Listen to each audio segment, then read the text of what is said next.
Ukraina merilis rekaman langka yang memperlihatkan wilayah garis depannya hancur seusai diserang Rusia.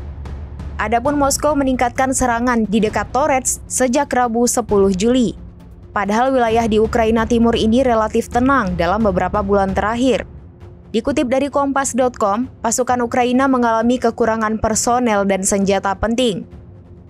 Kondisi tersebut membuat pasukan Ukraina kesulitan mempertahankan garis depan di wilayah Donbas yang diklaim Kremlin telah dicaplok Rusia. Melalui keterangannya, Ukraina mengatakan Rusia meningkatkan serangan di dekat Torets. Moskow meluncurkan 5 operasi penyerangan sekaligus menargetkan kota-kota di sekitarnya. Para analis militer melaporkan kemajuan pasukan Rusia di Torres yang semula memiliki populasi penduduk sekira 32.000 orang. Kepala daerah Vadim Vilashkin melaporkan 21 bangunan rusak di dekat Torres.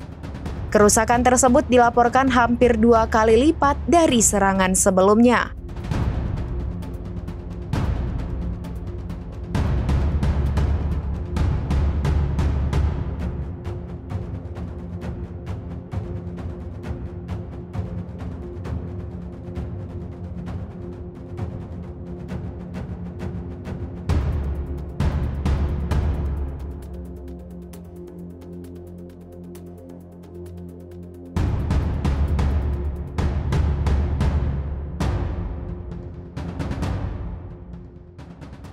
Download Tribun X sekarang, menghadirkan lokal menjadi Indonesia.